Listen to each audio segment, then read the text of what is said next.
In these function videos, we're going to talk about Pave, and this one in particular will be covering AutoPave. These Pave videos are the same things we discussed in the beginner class. It's an intro to Pave. There's definitely a lot more you can do with it, and a lot more tools you can play around with in there. We're definitely just going to cover the basics to get you started on creating your Paves. For AutoPave, I have a ring already set up. It's got a nice little flat cutout area. So you can practice on any object. You'll definitely want to try different shapes and see what the different AutoPaves do. So we'll start with this one. If I select the ring, click on Advanced Pave, it's in the jeweler's bench. First thing we'll see is it highlights the surfaces and edges of our ring. And for that allows us to set up things like frontiers and borders. For AutoPave, that's something we definitely want to set up. If I just go straight to AutoPave and pave it, it's going to fill in stones on all of the surfaces. So inside the ring, everywhere that we may not want them. So we always want to set up a frontier when we're doing AutoPave. So Test Frontiers allows us to choose where we want to place the stones. So in this case, just in this flat area. That's it for AutoPave. We're ready to go after that once you set up the frontier. So we're going to take a look at some of the different types of patterns we can create. We're going to look at straight pave here. Straight pave is for doing straight normal patterns. So the first thing we can do is set up our stone size. I'm going to use the 0.03 default. You can definitely change the stone size. And then we choose a layout. We have hexagonal, checkerboard, or offset rows.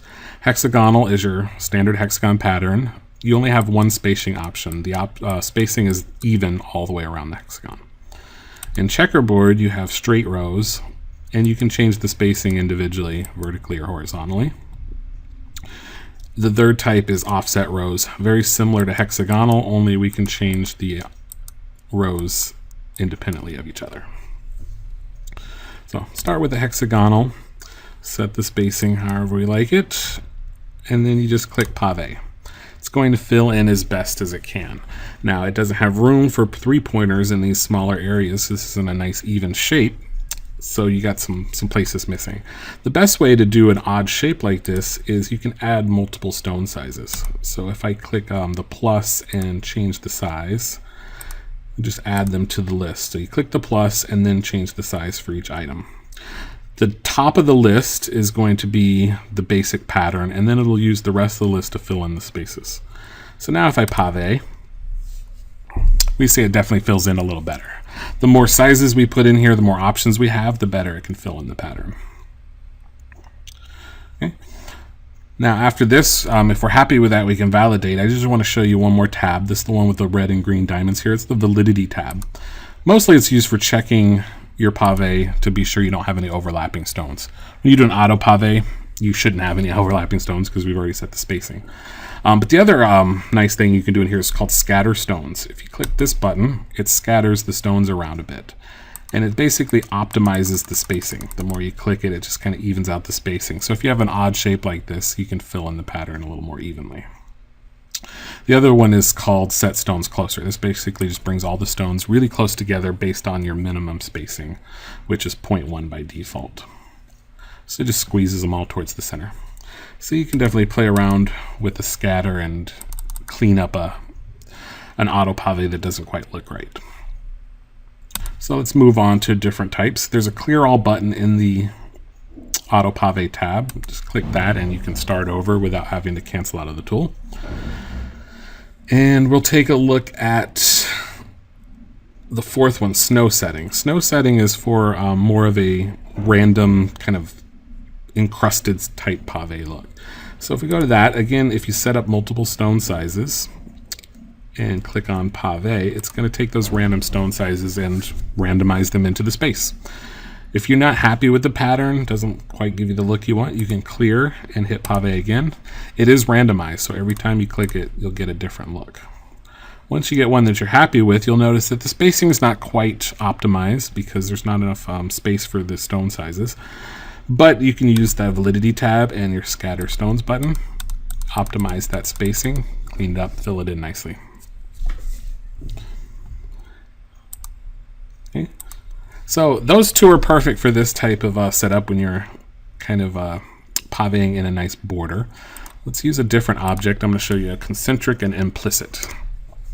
So for implicit, I'm going to show you on a shape like this. It works really well for revolved shapes, any kind of round objects like this. So bring that in, we'll click back in the advanced pave. And again, we want to set up a frontier. It doesn't work very well on multiple surfaces. We want to just go around the object, not on top or the bottom. So test frontiers and highlight just the outside. Okay. In AutoPave, implicit is the last icon here. Basically, it works best with single stone sizes, so I'll just use the 3-pointer that's already in there and click on pave. Now, for some reason, if you don't move the initial position, it doesn't always quite fit the stones, and it kind of weirds out and places just a single stone in the wrong place. So if it does that, clear it. If you just move this original stone a little bit, pave again, it should be able to adjust properly, fill in the spacing. So you can see there wasn't quite enough room for the top and bottom row, so just by moving it a bit. And you see this beautiful pave pattern where it places them around the object and it spaces them out based on how wide the object gets. So down here you have more spacing. So really beautiful pave for these type of objects. You can also do, that was hexagonal, you can also do checkerboard on this one as well. So same look, but the spacing is not as much as it gets wider. It's all straight rows for the most part. It does have to kind of adjust them to fit around the wider spaces. So different look. If you want more of a filled in look, go with the checkerboard. If you want more of an even look, go with the hexagonal.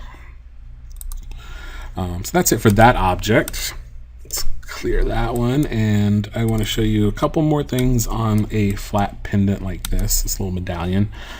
So again, we'll bring that in, click on pave. Again, we want to set up our frontier because we're doing AutoPave, and then go to the AutoPave tab. So we're going to look at concentric. Concentric is okay. It's really made for stuff like this where you want it to go around a border and then start filling in towards the center. So if we just go ahead and pave it like that, you'll see what we get. It does really well around the edge, nice evenly spaced. The second row did fine. When it gets to the third row, it can adjust the spacing and have the same number of stones. So it doesn't quite work out. Now, again, if you use the validity tab, you can still get a pretty nice pave out of this. So if we go to scatter stones, we just optimize that spacing on the inner ones. Get a pretty decent pave. Instead, I like to look at using implicit in shapes like this as well, where you think concentric would be the best way. Let's look at implicit. With implicit, I can do hexagonal, checkerboard, or concentric, and we can do either from the center or move it around to a different space. Typically, you want to stay in the center, and click on pave. You get a hexagonal pattern from the middle point. So again, if you're doing it in a weird round shape, you're going to get some holes and spaces around the outside. You can always go and fill those in manually, or try scattering doesn't work on implicit, so you definitely have to go back and manually fill those in. Let's take a look at a better solution here. If we clear this, so here's checkerboard. Again, same thing, nice checkerboard pattern from the center, but doesn't fill in the holes. So instead, I'm going to do offset rows. Now, when you do offset rows, by default, it offsets them. You only get one line across the center. Really odd. Not what we want at all. So we still want to go from the center, but we want to change, instead of using a constant number, turn that off. Clear that and pave. You get a beautiful concentric pattern starting in the center instead of the outside edge. Now it's only going to go out far enough until it runs out of space to fit those stones. So again, you could definitely go back and manually pave some smaller stones, or you can experiment with, well, it doesn't let you do a stone size list in this one. So again, definitely mix and match this with the manual pave. But this gives you a nice pattern to get you started. So that's it for AutoPave. We're going to cover manual pave in the second part of the video, and we'll see you there.